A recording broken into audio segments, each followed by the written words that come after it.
Borderline daily news BD, তারিখ ২৬ October ২০২৫। মো ইয়াসিন।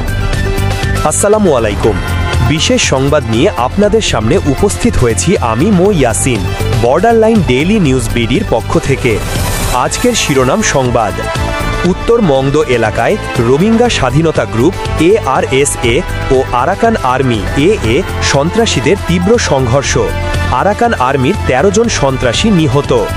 সংক্ষেপে সংবাদ বলা অংশ: গত রাত ৩টা থেকে উত্তর মংদোর ছায়াগুং মুখপাড়া এলাকায় রোহিঙ্গা স্বাধীনতা গ্রুপ ARSA ও আরাকান আর্মি সন্ত্রাসীদের মধ্যে ভয়াবহ সংঘর্ষ শুরু হয়।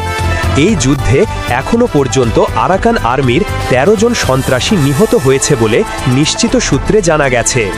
সংঘর্ষ এখনও চলমান রয়েছে। এখন বিস্তারিত অংশ শুরু। গোয়েন্দা সূত্রে জানা গেছে, রোহিঙ্গা স্বাধীনতা গ্রুপ ARSA দীর্ঘদিন ধরে উত্তর মংদো অঞ্চলে সক্রিয় অবস্থায় ছিল এবং সাম্প্রতিক সপ্তাহগুলোতে আরাকান আর্মি AA রোহিঙ্গা গ্রামগুলোতে আগ্রাসন শুরু করলে উত্তেজনা চরমে পৌঁছায়।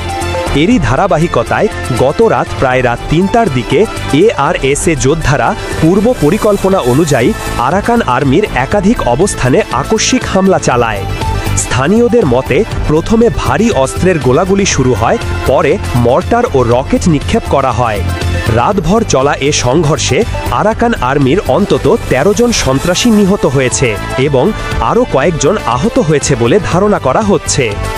একজন ARSA সদস্য বলেন, আমরা আরাকান আর্মি সন্ত্রাসীদের নির্মূল করব। যতদিন পর্যন্ত আমাদের জনগণের নিরাপত্তা নিশ্চিত না হবে ততদিন পর্যন্ত আমাদের অভিযান অব্যাহত থাকবে।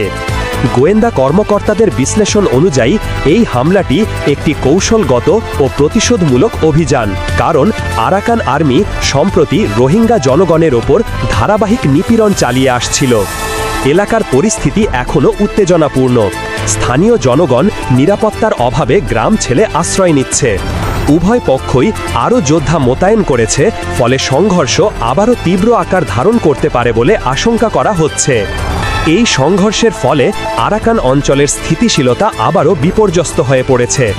রোহিঙ্গা স্বাধীনতা গ্রুপ ARSA এখন ঘোষণা দিয়েছে যে তারা তাদের জনগণের সুরক্ষায় অভিযান অব্যাহত রাখবে। এদিকে আরাকান আর্মির ক্ষয়ক্ষতি বাড়ছে বলে গোপন সূত্রে জানা গেছে। উপস্থাপক শেষ অংশ। এই ছিল আজকের বিশেষ প্রতিবেদন।